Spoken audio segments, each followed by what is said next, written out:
네, 우리 광야 소리교회 성도님들 다시 뵙게 돼서 너무 반갑고 감사합니다. 할렐루야.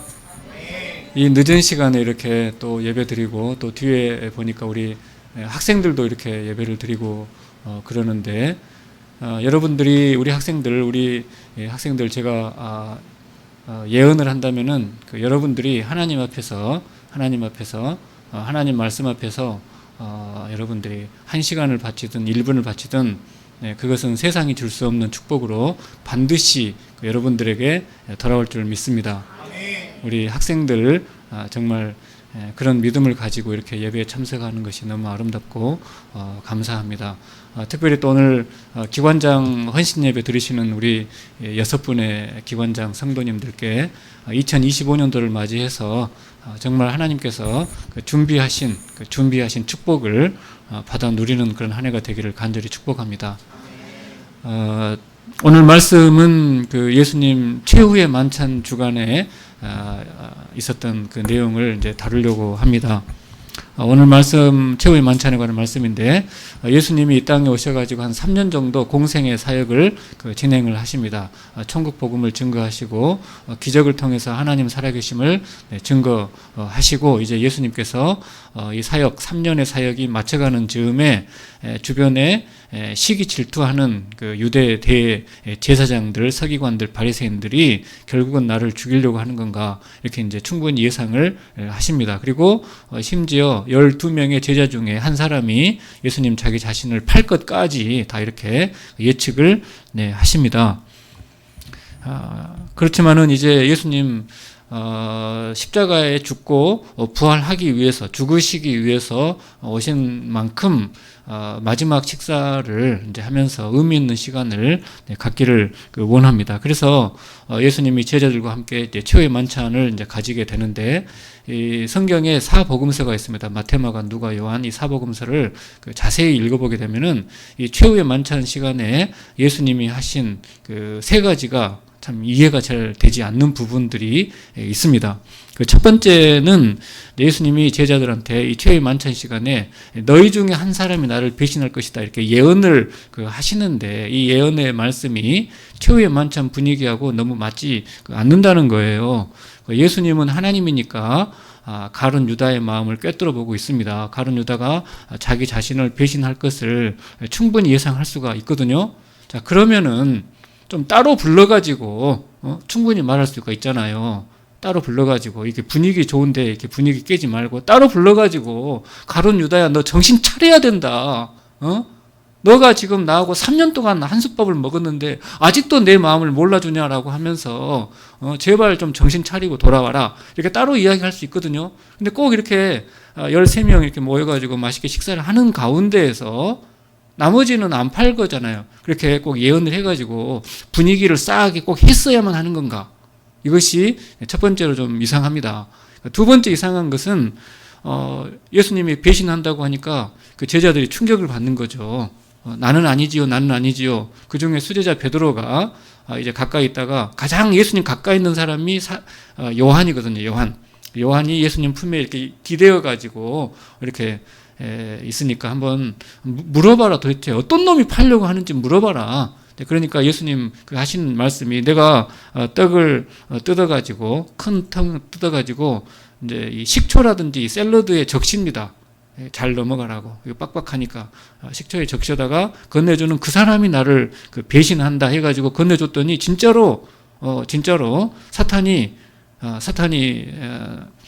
가룟 유다의 마음속으로 들어가거든요. 도대체 예수님은 무슨 빵을 줬길래 그 빵을 계기로 해가지고 사탄이 가룟 유다의 마음에 들어가는가? 도대체 예수님 무슨 떡을 준 건가? 도대체 이 떡의 정체가 뭔가 하는 것이 두 번째로 이상해요.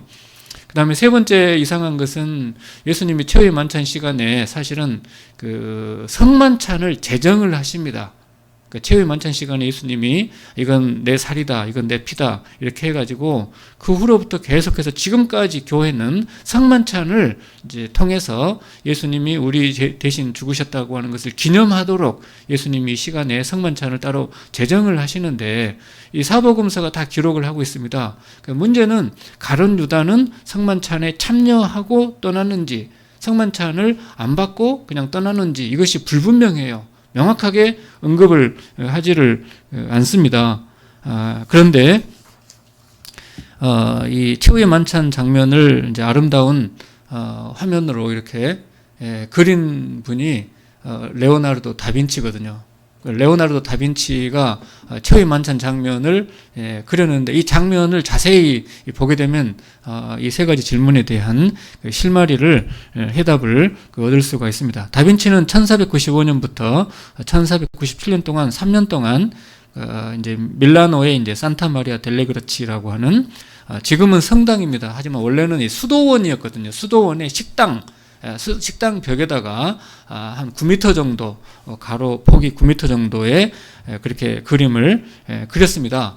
그런데 원래 다빈치가 이제 유명한 화가니까 당시 이제 그림을 이제 요청을 하면은 그 요청대로 이제 그려주는데 어디다 주로 그리는가 하면은 주로 이제 요청하는 분이 이제 교황청의 신부님들이 요청을 합니다. 그러면은 이런 그 큰 이제 예배당의 벽에다 그리기도 하고 또 천장에다 그리기도 하고 그럽니다. 그런데 이 그림만 유독 그 수도원의 식당의 벽에다 그렸어요. 이상한 것입니다. 왜 그렇게 좋은 데다가 많은 사람들이 예배드리는 그런 공간에다가 예배당에다가 그리지 왜 이렇게 식당 벽에다가 이 그림을 그렸는가? 그것은 다빈치의 이제 의도가 있는 거죠. 무슨 의도인가 하면은 그 어떤 시간 이동, 공간 이동, 영적인 차원 이동을 의도하는 것입니다. 오늘 우리가 이렇게 성도님들 지금 한 열대 분 이렇게 모여가지고 예배를 드립니다만은 사실 이 상황은 세상적으로 볼 때는 그렇게 이제 이렇게 끼깔나게 이렇게 아름답게 보이지는 않거든요. 그래서 우리가 예배 끝나고 밖에 나가면은 여러 가지 이제 우리 예수를 믿지만은 세상의 근심 걱정 이렇게 가지고 있다가 주님 만나려고 이제 오잖아요. 그러면 주님 만날 만한 이런 공간 같은 것을 기대하고 오잖아요. 그런데 세상적으로는 여기가 주님이 계신 건가 이런 의심은 할 수가 있지만은 그러나 우리 성도님들 마음속에 여기 예배를 드리는 가운데 지금 우리가 어디로 나아가는 것입니까? 바로 하나님 보좌 앞으로 나아가고 있는 줄 믿습니다. 그러니까 육신의 눈으로 볼 때는 상당히 이제 허접하지만 그러나 성령의 감동 따라 말씀 따라 우리는 예배 시간에 이 광야 소리교회 여기에서 모여가지고 어디로 가는 건가? 사실은 살아계신 하나님 보좌 앞으로 나아가는 줄 믿습니다. 이걸 가리켜서 이제 차원 이동이라고 하는 거죠. 영적인 차원 이동이라고 하는 거죠. 우리 육신은 여기에 지금 앉아 있지만은 그러나 우리의 모든 전 인격적인 존재는 살아계신 그래서 내 인생을 섭리하시는 하나님의 보좌 앞으로 나아가는 줄 믿습니다. 다빈치도 같은 것을 의도한 거죠.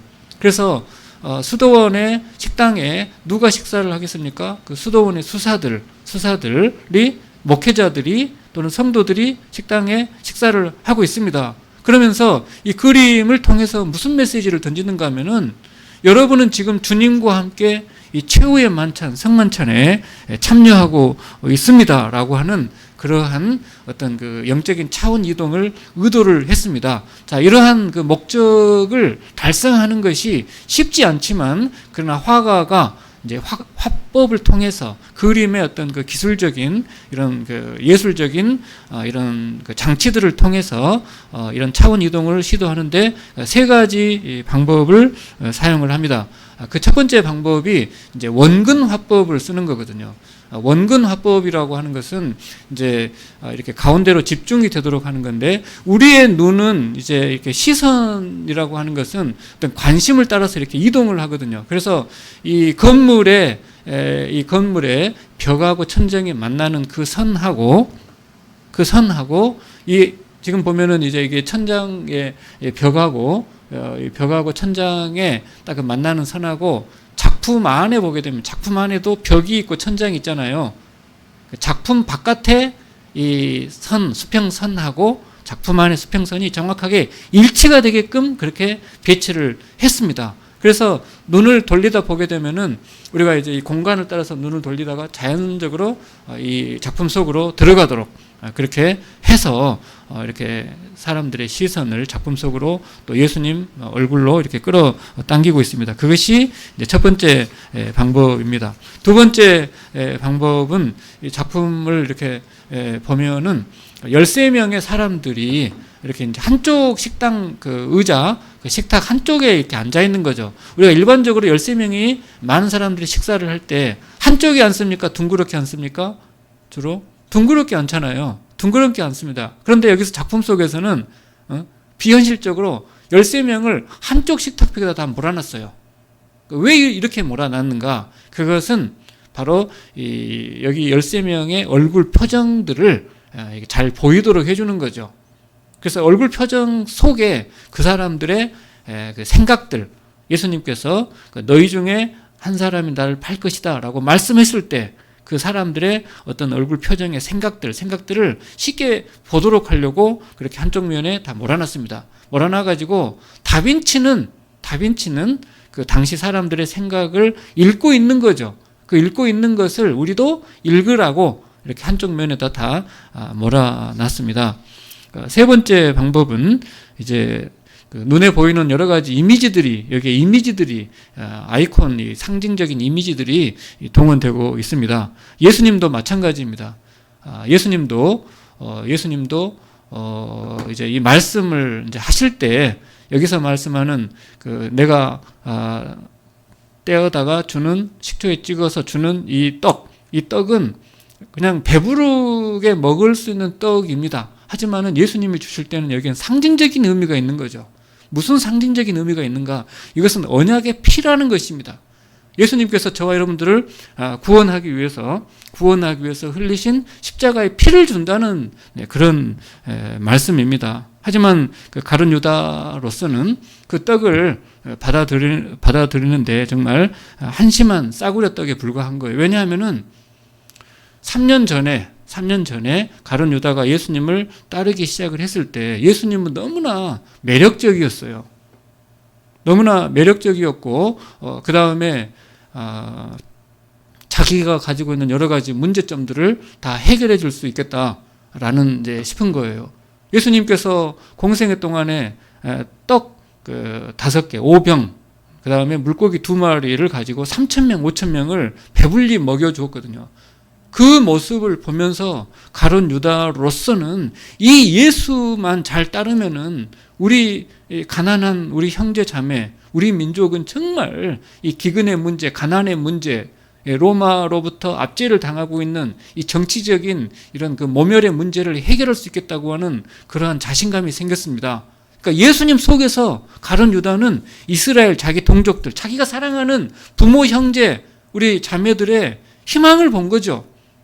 이 예수님만 붙잡으면은 이 예수님이 우리가 당하는 모든 그 가난의 문제, 멸시의 문제, 정치적인 압제의 문제를 해결할 수 있겠다고 하는 그러한 자기 민족의 희망을 본 거예요. 그렇게 해가지고 열심히 예수님을 따라다녔습니다. 그런데 예수님께서 1년 정도, 3년에 1년 정도는 열심히 기적을 행하시고 병을 고쳐주고 능력을 행하시다가 이제 중반, 한 1년 반 정도 지나면서부터는 이제 그런 기적은 안 베푸시고 이상한 소리를 하기 시작을 하시는 거예요. 무슨 이상한 소리를 하기 시작하는가? 특별히 마태복음 16장에 가게 되면 예수님께서 중간고사를 보시거든요. 중간고사. 너희들은 나를 누구로 알고 이렇게 따라다니느냐? 세상에서는 엘리야라고 그러고 세례 요한 같다고 하는데 너희들은 나를 누구로 알고서 열심히 따라다니느냐? 라고 할 때 베드로가 올바른 대답을 합니다. 주님은 하나님께서 우리를 구원하기 위해서 보내신 메시아이고 하나님의 아들입니다. 그렇게 정답을 말하거든요. 그때로부터 예수님께서 이제 본격적으로 무슨 말씀을 하시는가 하면은 나는 이제 너희들의 메시아가 되기 위해서 십자가에 죽어야 된다. 아버지께로 가야 된다. 이런 이야기를 하니까 막 베드로가 말리는 거죠. 말릴 때 막 이 사탄아 내 뒤로 물러가라 이렇게 하니까 분위기가 너무 이상해가지고 이제 조용해지는데 가룟 유다로서는 너무너무 그 실망스러운 거예요. 만약에 진짜 예수가 이렇게 죽어버리게 되면은 내가 이 예수한테 투자한 나의 3년의 시간은 뭐가 되는 건가 걱정이 됩니다. 그래서 내가 정말 3년 동안 투자한 이것을 이렇게 그 물 안개처럼 날려버릴 수는 없겠다 싶어가지고 보험을 드는 심정으로 그 대제사장 만나가지고 일단은 이제 은 30을 받고 이제 팔기로 하고, 그러나 마지막 자리에서 또 예수님이 또 그냥 내가 한번 테스트 해보려고 그런 거야. 너희들의 마음을, 너희들의 충성심을 테스트 해보려고 그냥 죽는다고 했다. 어떻게 죽겠니라고 할까? 찐 고백을 기대하면서 딱 앉아 있었어요. 찐 고백을 하면서 헷갈리는 마음으로 앉아 있는데 갑자기 예수님께서 너희 중에 나를, 한 사람이 나를 판다고 할 때는 가룟 유다도 많이 찔렸거든요. 그렇지만 이제 나는 아니지요라고 하면서 부정을 하고 있는데 갑자기 예수님께서 진짜 말 그대로 이 빵을 뜯어가지고 식초에 담가서 찍은 다음에 하나를 건네주는 거예요. 그 순간에 이 가룟 유다로서는 마음속에 예수님에 대한 실망이 폭발을 하는 거죠. 예수 선생님, 당신은, 제자들이 당신을 판다고 하지만 사실은 당신이 지금 우리를 배신하고 있는 거다. 당신이 나를 배신한 거 아니야. 당신이 맨 처음에 그렇게 우리를 기적으로, 빵으로 귀신을 쫓아내면서 건강을 줄 때 그때 그렇게 약속을 한 거 아니냐. 나 따라다니면 이렇게 다 된다고. 그래놓고 그렇게 이야기해놓고 이제 와서 지금 이 조그만 빵을 주면서 뭐 이거 가지고 어쩌라고 라고 하면서 막 화가 나는 거죠. 너무 화가 나는 거예요. 제자들이 예수님을 부정한 것이 아니고 당신이 우리를 배신했다. 그래가지고 이 막 화가 나는 그 순간을 사탄 마귀는 놓치지 않고 들어가서 자극을 한 거죠. 그러니까는 사탄의 더 자극이 돼가지고 가룟 유다로서는 거기에 앉아있을 수가 없었습니다. 그래서 박차고 그냥 일어나 버린 것입니다. 바로 이 직전의 순간을 가룟 유다의 그 당시의 마음의 모습을 이렇게 그림에 담았습니다. 여기 이제 손이 보게 되면은 이게 오른쪽 손, 쪽 오른쪽 손에 보게 되면 이렇게 쥐고 있잖아요. 뭔가를 쥐고 있는데 뭘 쥐고 있는가 하면은 돈지갑을 쥐고 있습니다. 돈지갑을 쥐고 있는데, 돈지갑은 이제 가룟 유다가 돈을 맡기기도 했지만은 사실은 물질적인 탐욕을 상징적으로 그리고 있는 거죠. 근데 돈지갑을 쥐다가 그 앞에 보게 되면은 소금통이 엎질러져 있어요. 자기가 소금통을 엎지르고 있는 것도 모르고 있는 거죠. 근데 이 소금통은 상징을 하고 있는 게 뭘 상징을 하는가? 정절과 신뢰, 약속을 상징을 합니다. 왜냐하면 구약성경 레위기 다 함께 한번 읽어볼까요? 시작. 내 모든 소재물에 소금을 치라. 내 하나님의 언약의 소금을 내 소재에 빼지 못할지니 내 모든 예물에 소금을 드릴지니라. 아멘. 이 소금은 물질적으로는 이제 부패를 방지하거든요. 음식에 썩지 말라고. 그러나 상징적으로, 영적으로는 정절을 상징하는 거죠. 하나님과 맺은 언약에 대한 그 정절, 충성을 상징하는 거죠. 그런 의미로 재물에다가 항상 소금을 치라라고 하는 것은 물질적으로는 썩지 않는 그런 기능도 있지만은 영적으로는 하나님과 약속한 그것을 끝까지 지킨다고 하는 그 정절, 충성, 믿음, 이것을 상징을 하는 거죠. 근데 이 그림은 뭐냐면, 소금통을 엎어버린 것은 뭐냐면은 바로 자기가 이 재물에 대한 탐욕에 눈이 어두워가지고 자기가 지금 예수님과 맺은 그 언약을 깨고 있으면서도 모르고 있는 것입니다. 그 다음에 또 보면은 이 손이 이렇게 허공을 향해서 이렇게 이제 뻗쳐 있습니다. 반대편에 하얀 손은 요한의 손이거든요. 요한의 손은 이 깍지를 끼고 있잖아요. 약속과 성취, 하나님의 약속과 나의 헌신, 충성심을 상징을 하는 거죠. 그러나 가룟 유다의 이 왼손은 허공을 향해서 이렇게 뻗쳐 있는 거죠. 뭘 상징하겠습니까? 나는 아직도 당신이 나한테 준 것에 대해서 만족할 수 없다는 거죠. 나의 손은 비어있다는 것입니다. 더 원한다는 것입니다. 그래서 이 당신이 나한테 준 이 작은 이 떡 조각에 대한 어떤 엄청난 배신감과 불만을 그렇게 묘사하고 있습니다. 우리 주님은 가룟 유다에게 이렇게 작은 떡 한 조각을 주실 때에는 눈에 볼 때는 작은 떡 한 조각에 불과하지만 사실은 이 언약의 피를 주신 거예요. 그래서 가룟 유다를 포함해서 모든 제자들한테 예수님은 떡 한 조각을 줄 때, 또 포도주 한 잔을 줄 때에는 이것은 예수님의 살과 예수님의 피를 주신 것입니다. 그리고 그 연장선상에서 주님은 저와 여러분에게 물질적인 축복, 건강, 또 사회적인 지위, 또 우리 학생들 같은 경우에는 공부할 수 있는 지능을 주시고, 또 우리 성도님들 또 직장에서 일을 할 때는 사장님을 통해서 하나님께서 우리에게 그 물질의 축복을 주고 계십니다. 근데 그 모든 주님이 우리에게 주시는 모든 것들 속에는 하늘나라의 이 은혜가 넘쳐가지고 주체할 수 없어가지고 주는 것이 아니고, 그 모든 은혜, 그 주님께서 우리에게 주시는 건강이든 그 재물이든 이 모든 이 속에는 다 주님의 피가 스며들어 있습니다. 주님의 피가 스며들지 않은 것이 하나도 없습니다. 그래서 저와 여러분도 주님으로부터 매일매일 매 순간순간 사실은 작은 떡 한 조각을 계속해서 공급받고 있는 줄 믿습니다. 그 은혜로 지금 우리가 이렇게 옷을 입고 있는 거고, 그 은혜로 우리가 이렇게 건강을 유지할 수 있는 거죠. 그 은혜로 지금 우리가 물질을, 소득을 볼 수 있고, 그래서 가족들을 먹여 살릴 수가 있는 것이죠. 물론 우리가 고생을 하지만은 이 고생이라고 하는 수단을 통해서 하나님께서 은혜를 주시기 덕분에 우리가 하나님 앞에서, 사람들 앞에서 이렇게 성도다운 삶을 살 수가 있습니다. 그러다가 가끔 다른 사람들과 내가 받고 있는 것을 비교를 해볼 때, 나의 지능을 비교를 해보고, 나의 사회적인 지위를 비교를 해보고, 또 내가 받은 그 물질들, 내가 누리고 있는 자동차, 내가 누리고 있는 연봉, 이런 것들을 비교를 해볼 때 때로는 실망스러운 생각이 들 수가 있습니다. 그럴 때마다 우리는 다시 한번 이 최후의 만찬상에 서는 거예요. 가룟 유다가 될 것인가, 아니면은 예수님의 제자가 될 것인가. 만일에 주님이 주신 작은 떡 한 조각에 만족하지 못하는 생각이 드는 순간, 저와 여러분은 다시금 가룟 유다가 되는 것입니다. 내가 지금 이 같은 것 가지고, 이 같은 거 받겠다고 내가 주님 따른 줄 알아요. 내가 주님을 위해서 투자한 것이 이거밖에 안 된다고 주님은 보시는 거예요? 라고 해가지고 우리는 언제든지, 저와 여러분은 언제든지 가룟 유다가 될 수밖에 없습니다.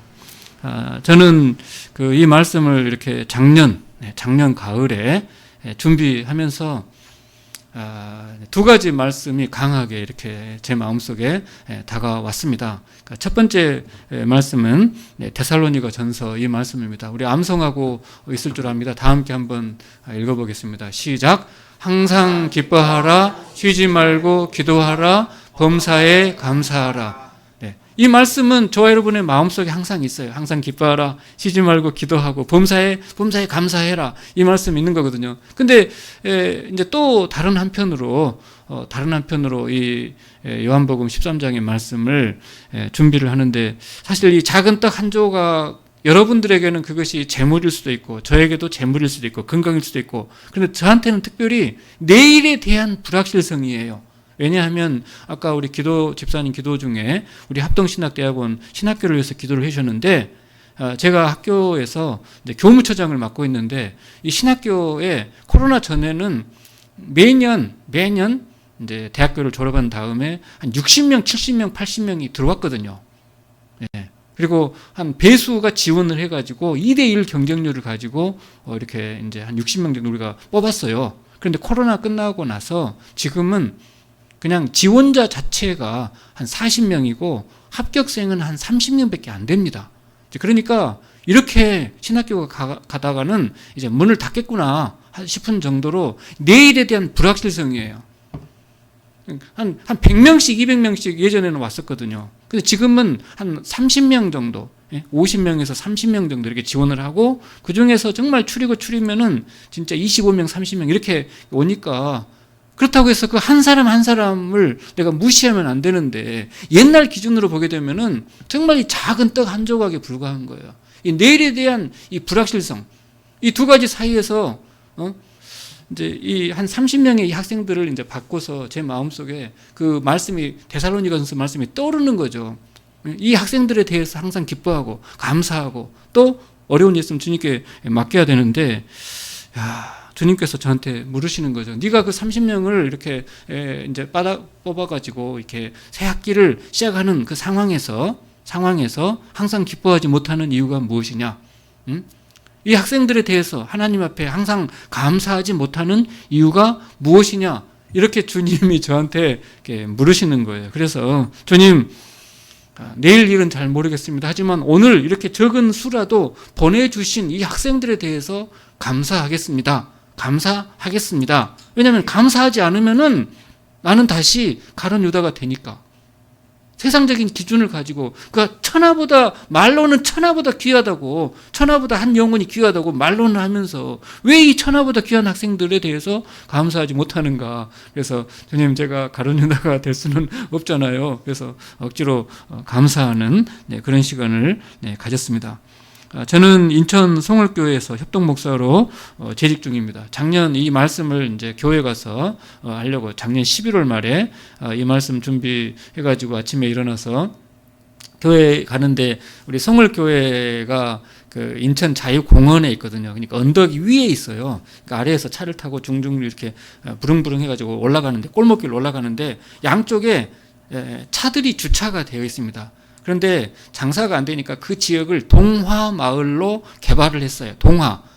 이 신데렐라 동화 이야기 벽에다 그림 그려가지고 중국 사람들 와가지고 사진 찍고 그런 동화마을로 개발을 했습니다.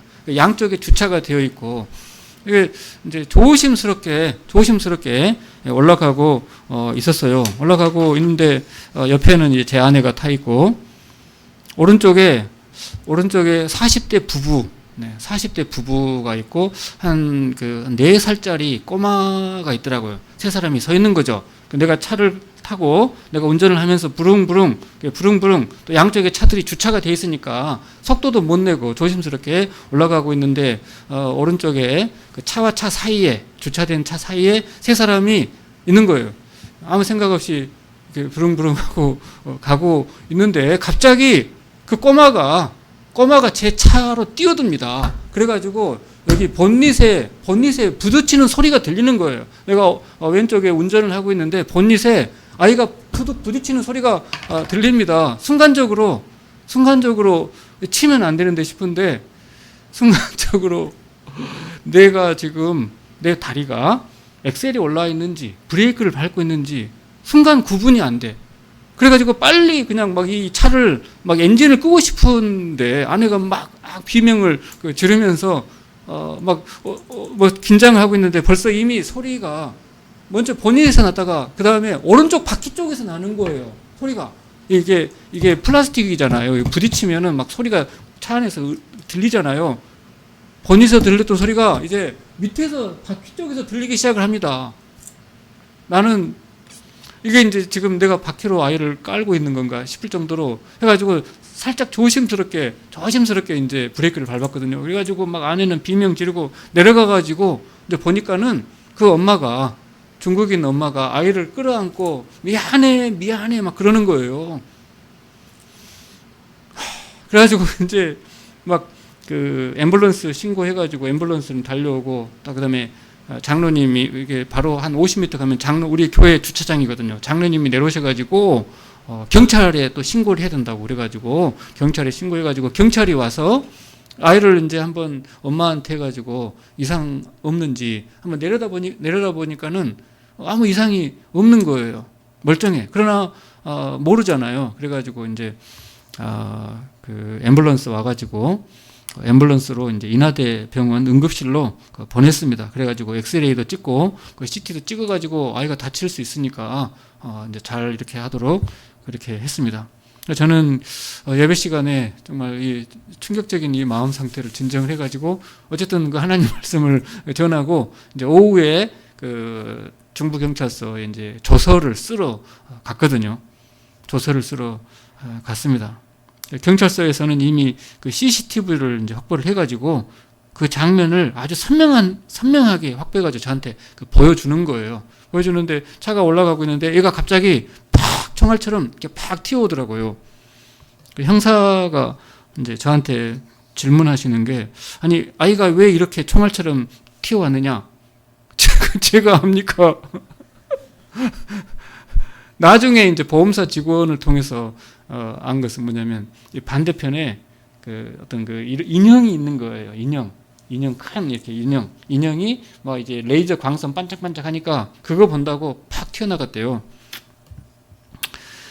어쨌든 그 형사분이 이제 하시는 말씀이, 이 아이가 이렇게 갑자기 튀어나온 경우는 운전자로서는 불가항력적이다. 그러니까 다행히 이 차를 이제 급히 멈췄다고 했는데, 팍 멈춘 게 아니고 살짝 이렇게 내가 순간적으로 확신이 없는 거예요. 내 다리가 지금 엑셀을 밟고 있는 건지 브레이크를 밟고 있는 건지 이게 정지가 되어버리더라고. 너무 당황스러우니까. 그래서 어쨌든 그 형사분 하시는 말씀이, 급히 차를 멈춰가지고 심각한 사고가 나지 않았다. 피해자한테 연락을 해보니까 부상이 크지 않다. 그래서 과태료나 벌점 처분이 내려지지는 않을 것 같다. 그렇게 형사분이 이야기를 해주시더라고요. 나중에 보험사에서 연락을 받았습니다. CT를 찍어봤는데 아무 이상이 없다. 그래서 이제 보험사 직원이 그 부모님한테 이제 옵션을 제시한 거예요. 옵션을. 통원 치료를 하겠느냐, 보상금을 받겠느냐. 근데 그 중국인 이제 부부인데 한국말도 좀 하시더라고요. 어쨌든 통원 치료를 할 것이 없잖아요. 다 찍어봐도 없으니까. 그래서 보상금을 받겠습니다. 얼마를 받고 싶습니까? 그러니까 얼마를 주실래요? 이렇게 해야지, 얼마를 받고 싶습니다 하는 것은 자기 속생각이 드러나는 거거든요. 내가 그 자리에 없었지만은 그 이제 보험사 직원이 해주는 말을 그대로 이제 전달하는 거예요. 얼마를 받고 싶습니까? 이렇게 물어보니까는 100만 원을 받고 싶소 이렇게 했대요. 근데 이제 보험사 내규상 그 피해가 이제 경미하면 액수는 작고, 피해가 심하면 액수가 올라가지 않겠어요? 피해가 가장 경미한 최소 40만 원, 그래서 40만 원 주고 끝냈다고 하더라고요. 저는 이 사건을 이제 겪으면서 저와 여러분이 예수를 믿음으로 말미암아서 나온 곳이 있고 들어가는 곳이 있습니다. 나오는 곳은 구원받은 것은 나왔다고 하는 거죠. 구원은 그냥 가만히 있는데 받은 게 아니고 그냥 빠져나온 거예요. 구원은 중립 상태에 있는데 선물로 그냥 더해, 그러니까 점수가 0점인데 뭐 10점, 20점 점수를 더 받는 이런 식으로 그 구원을 받는 게 아니고 그냥 마이너스 상태에서 나오는 것을 구원받았다고 합니다. 그러니까 어디에서 나왔나? 죄와 사망의 권세로부터 나왔습니다. 죄와 사망의 권세는 우리 힘으로 해결할 수가 없거든요. 나와가지고 어디로 들어가는가 하면 나오는 순간 곧바로 영원한 생명으로 들어가는 거예요. 그래서 구원도 필수적으로 받아야 되는 것이고 영생도 필수적으로 받아야 되는 거죠. 왜냐하면 구원 안 받으면 죄와 사망의 권세에 살고, 죄와 사망의 권세라고 하는 것은 우리 힘으로 해결할 수가 없는 거거든요. 제가 이 사건을 겪으면서 저는 무슨 설교를 했는가 하면은, 하나님께서 저와 여러분을 죄와 사망의 권세로부터 건져내 주셨어요. 제가 설교하려고 하는 것은 뭐냐면, 건져내 주셨다. 하지만은 내일 일은 여전히 불확실성에 빠져 있다는 거예요. 내일 일은 알 수가 없다는 거예요. 다만 오늘 하루 감사함으로 살 때는 문제가 없어요. 그러나 내일을 생각을 해보게 되면 마음이 답답해져 버리려고 하는데, 그것은 주님이 주신 구원을 모독하는 거거든요. 주님이 우리에게 주신 영생을 제대로 누리지 못하는 거죠. 근데 우리가 이 세상에 너무 경쟁이 치열하기 때문에 그런 생각을 하는데, 하나님께서 그날 저한테 그렇게 말씀하시더라고요. 네가 설교하려고 하는 그 작은 떡 한 조각에 감사하자. 불확실성의 떡이더라도 하나님께 맡기고 오늘 하루 감사하자라고 하는 그 메시지 너는 지식으로 전하는 거니, 아니면은 너는 체험으로 전하는 거니, 너는 그 메시지, 하나님은 그 메시지를 만들기 위해서 목숨을 바쳤거든요. 그 메시지를 만들기 위해서, 우리에게 전달하기 위해서 하나님은 자기 아들 독생자를 바쳤잖아요. 근데 이승진, 너는 이 메시지를 전달함에 있어서 무슨 희생을 바치고 있니? 네가 희생하지 않고서는 성도들은 은혜 받지 못해. 그래서 알겠어요. 네. 그래서 우리 신자들한테는 이 머리털 한 올이라도 주님이 다 세고 계심을 기억하시기 바랍니다. 주님의 섭리 아래 있는 거예요. 여러분에게 일어나는 모든 일들은 주님의 섭리 아래 진행되고 있는 것입니다. 무의미해 보이는 단 한순간, 단 1초도 없는 것입니다. 이 사건을 겪으면서 저는 아내랑 그날 다음날 아침에 그런 이야기를 나눴습니다. 아마 이 중국인 부부의 이 4살짜리 아이는 창세전부터 이승진이 오기만을 아마 기다리고 있었을 것이다. 왜냐하면 그 교회 70년의 역사 동안에 이런 일은 단 한 번도 일어나지 않았거든요. 그날 아침에도 여러 차들이 아마 올라갔을 거예요. 그러나 그 아이는 다 보냈을 것입니다. 이승진이 운전하는 차가 오기만을 아마 자기도 모르게 하나님의 섭리 가운데 기다리고 있었을 것입니다. 이승진 차가 나타나자마자 뛰어들었다라고 밖에는 설명이 안 될 정도로 하나님께서 이렇게 이승진으로 하여금 그 메시지에 핏값을 걸도록 하기 위해서 이런 일들이 일어나게 하셨다. 하나님께서는 여러분 인생 속에 과연 살아 역사하십니까? 주님은 여러분의 인생 속에서 살아 역사하십니까? 주님은 여러분들이 이렇게 이제 간절히 기도하실 텐데, 직장의 문제, 가정의 문제, 여러분의 믿음의 문제, 또 학교에서는 성적인 문제를 놓고 기도를 하실 텐데, 주님은 성실하게 여러분에게 응답을 하고 계십니까? 주님은 응답을 단 한순간도 멈춘 적이 없거든요. 그 문제는 주님께서 주신 작은 떡 한 조각이 우리한테는 만족이 안 될 때가 있다는 것입니다. 만족이 안 될 때가 있어요. 그럴 때마다 기억하시기 바랍니다. 여러분은 가룟 유다처럼 주님 내가 이거 받자고 주님 따른 줄 아세요? 실망은 주님이 나를 실망시킨 거거든요. 이렇게 하지 마시고 그 옆에 이렇게 딱 이렇게 깍지를 찌고 있는 거 약속과 성취거든요. 그 사도 요한의 손처럼 주님께서 나에게 약속하신 것은 머리털 한 올이라도 반드시 응답을 하고 계시는 그 주님이시다. 이 믿음 가지고 2025년도 살아가기를 주님의 이름으로 간절히 축원합니다. 기도하시겠습니다.